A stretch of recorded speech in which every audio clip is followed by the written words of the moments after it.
The city of Austin released an updated budget proposal this morning. City leaders had to rework that proposal for the current fiscal year after voters rejected Proposition Q this week. That would have raised property taxes by about 20% compared to the last fiscal year.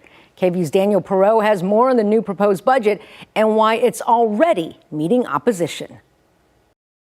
After voters rejected Prop Q, the city of Austin now has to balance a budget without more than $109 million in property tax revenue. To meet that shortfall, they're taking an axe to the budget, cutting $5 million from Parks and Recreation, cutting or reallocating $38 million from social service contracts, and chopping $1 million from Austin Fire. This initial budget does not meet the moment.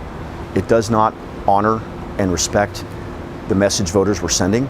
One of the biggest slashes is a more than $6 million cut to emergency medical services. We're solving a lot of problems for the city, and it just kind of makes us feel a little bit unappreciated, honestly. James Monks is the president of the Austin EMS Association.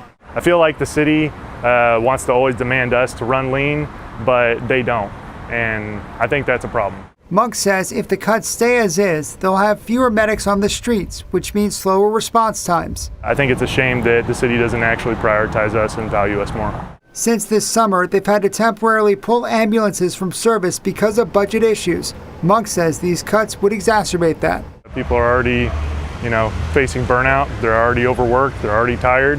And now this is just another blow to that.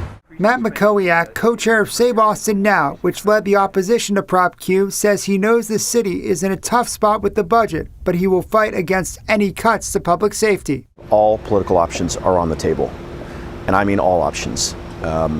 If they don't understand the support for public safety that the citizens of this city have, they will. In the proposed new budget, the Homelessness Strategy Office will get a roughly $3.7 million increase. Other states invest in homeless services. The state of Texas doesn't do that.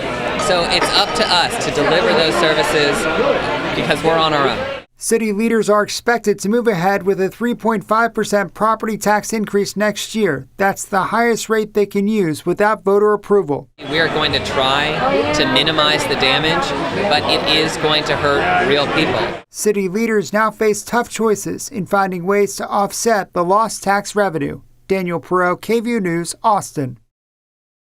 Council members are set to get a briefing about the proposed new budget on Thursday. They could pass it as soon as November 20th.